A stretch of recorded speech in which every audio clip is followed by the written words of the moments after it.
हाय दोस्तों, fibre body part repairing के first part में हमने देखा था कि टेम्पलेट कैसे बनेगी, उसके लिए क्या क्या ज़रूरतें होती है। आज के इस पार्ट में हम ये देखेंगे कि हम पार्ट कैसे बना सकते हैं और उसके लिए हमें किन किन चीज़ों की ज़रूरत पड़ेगी।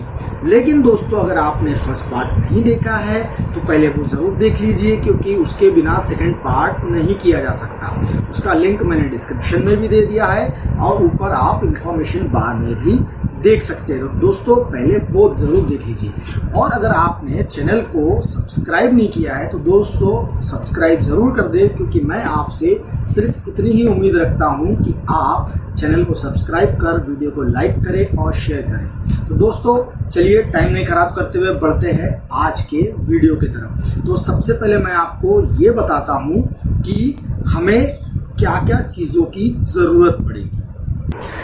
तो दोस्तों, हमें जो चीज़ों की ज़रूरत पड़ने वाली है उसमें सबसे पहले तो हमें एक ऐसा बॉक्स ले लेना है, कोई भी काय का भी हो या किसी डब्बा हो, कोई ख़राब आपके पास प्लास्टिक का कुछ भी या कांच का कोई बर्तन हो, ऐसी कोई भी चीज़ ले लेना है जिसके अंदर हम केमिकल बनाएंगे।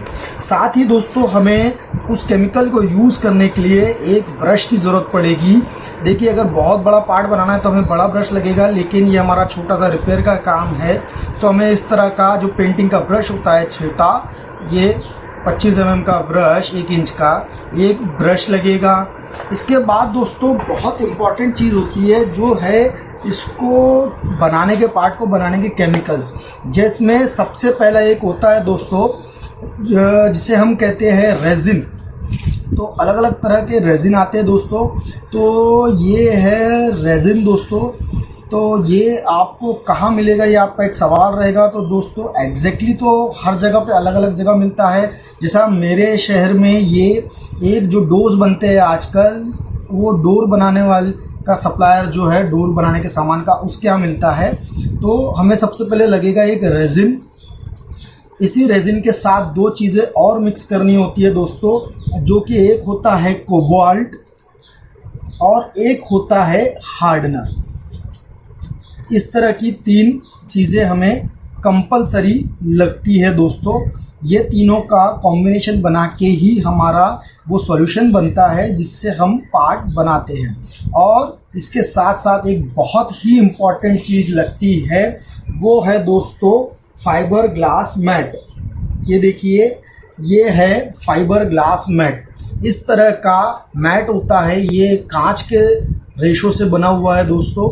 इसको यूज़ करते समय थोड़ी सावधानी बरतिएगा, क्योंकि अगर ये आपके हाथ वाथ पे ज़्यादा लगे तो थोड़ी खुजली जैसा होती है। तो अगर आप ग्लव्स पहन के करें तो बहुत ही अच्छी बात होगी।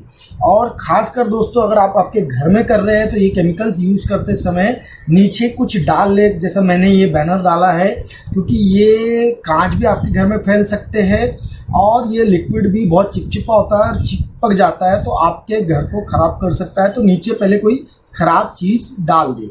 तो दोस्तों इस तरह के हमको ये चीज़ें इस पार्ट को बनाने के लिए लगेगी।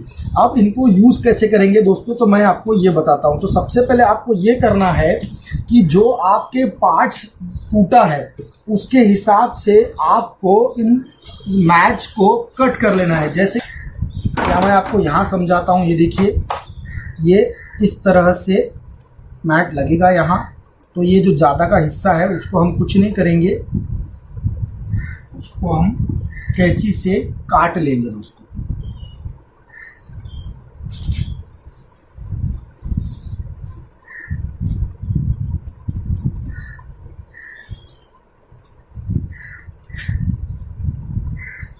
देखिए दोस्तों, ये कुछ इस तरह से आ रहा है। तो अब जो ज़्यादा का हिस्सा है उसको हम काट लेते हैं। और दोस्तों आपको इस तरह के मैट की 2 से 3 लेयर कम से कम लगाना है, तभी आपको वो मजबूती मिलेगी। तो ये देखिए दोस्तों, ये इस तरह से यहाँ आ जा रहा है। बाद में हम ज़्यादा का हिस्सा काट लेंगे, सूखने के बाद भी काट सकते हैं या पहले ही मैट को काट सकते हैं। तो इस तरह से मैंने ये काट लिया है और अभी भी ज़्यादा जो हिस्सा है उसको मैं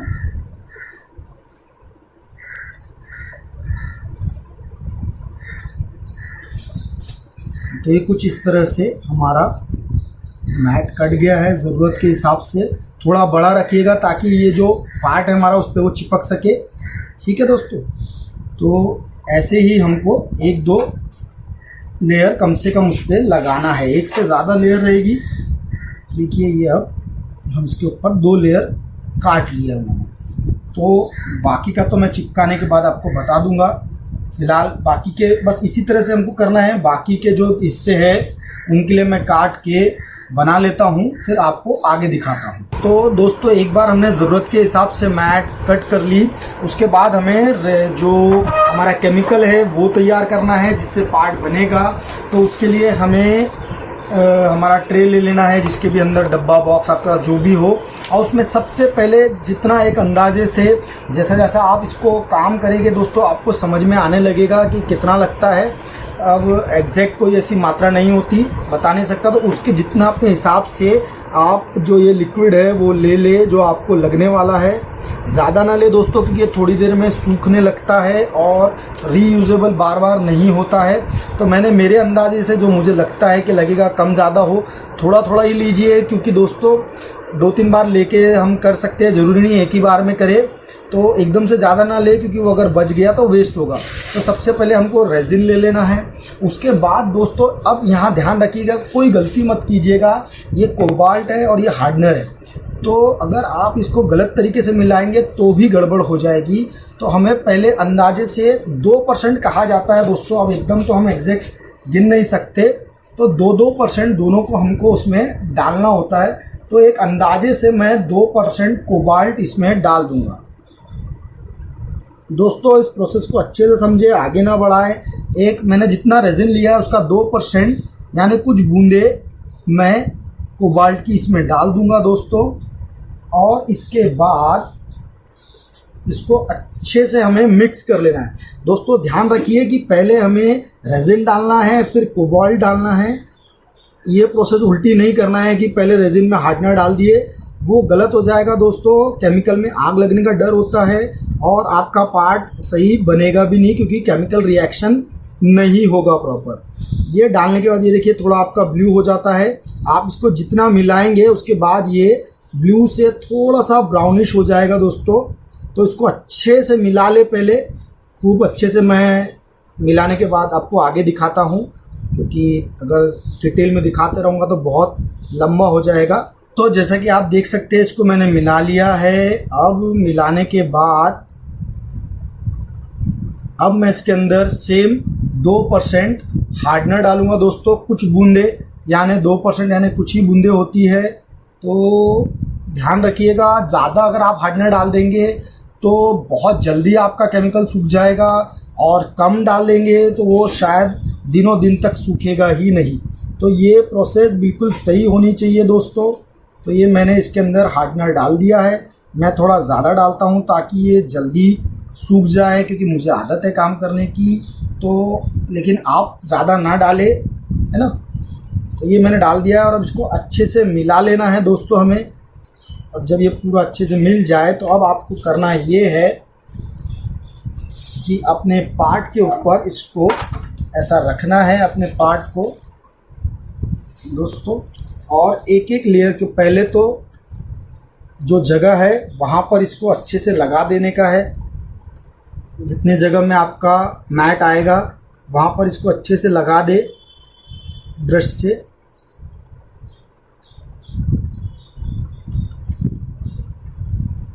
बस जैसा आप गोंद यूज़ करते हैं वैसा ही इसको समझिए कि गोंद यूज़ कर रहे हैं आप, उसी तरह से आप इसको कीजिए।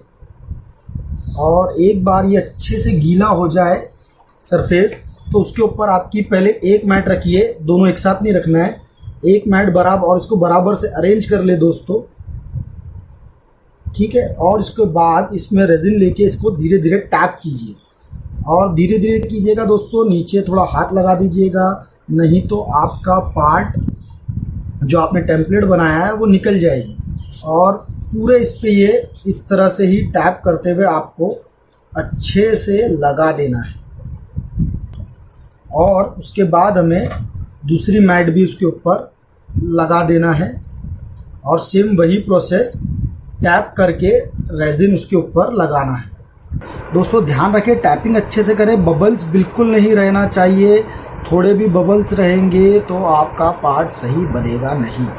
तो बिल्कुल भी बबल्स नहीं रहना चाहिए और रेजिन अच्छे से लगाइएगा, बहुत ज़्यादा भी ना हो और बहुत कम भी ना हो, तभी आपका पार्ट सही तरीके से बनेगा, नहीं तो गड़बड़ हो जाएगी। तीसरा हमारा लॉक था। अगर ये मेरा हार्डनर सूखा नहीं होगा तो मैं ये तीसरा पार्ट भी नहीं सूखा है पूरी तरह से, तो ये देखिए, ये मैंने यहाँ पर अच्छे से रेजिन लगा दिया है।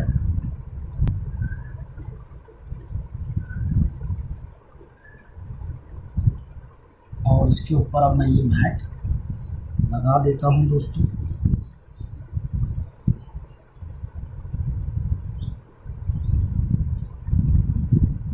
यहाँ पहले बहुत मोटा ये है तो मैं अच्छे से रेजिन डाल देता हूँ, बहुत सारा।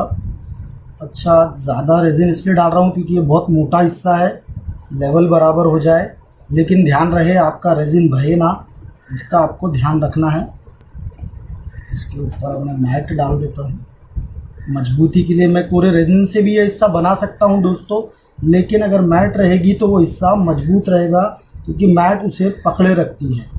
सिर्फ रेजिन से वो वापस से टूटने का डर रहता है दोस्तों, इसलिए हम वहाँ मैट डाल लगाते हैं। तो इस तरह से दोस्तों हमारा ये टूटे हुए पार्ट वापस से बन गए हैं। अब इसको हमें सूखने देना है करीबन 12 से 24 घंटे। आप मौसम कैसा है, आपने हार्डनर कितना डाला है, वैसे तो बहुत ज़्यादा हार्डनर डाल के 1 घंटे में भी सूख सकता है, लेकिन वो तरीका सही नहीं है दोस्तों। इसलिए हम इसको अभी सूखने देते हैं पहले, और जब ये सूख जाएगा तो मैं आपको आगे का पार्ट बताऊंगा दोस्तों। तीसरा पार्ट की ये दिखते कैसे होने के बाद और इनकी फिनिशिंग कैसे की जाए, इन्हें बिल्कुल ओरिजिनल पार्ट जैसा कैसे कर दिया जाए, क्योंकि ये जब सूख जाएंगे तो ये थोड़े रफ रहेंगे, ये ओरिजिनल जैसे नहीं दिखेंगे। तो दोस्तों उम्मीद करता हूँ ये भी पार्ट आपको समझा होगा, और अब बाकी की बची हुई जानकारी मैं आपको तीसरे पार्ट में दूंगा। अगर आपको ये जानकारी पसंद आई हो तो वीडियो को लाइक और शेयर कर दीजिए और चैनल को सब्सक्राइब कर दीजिए। थैंक यू दोस्तों।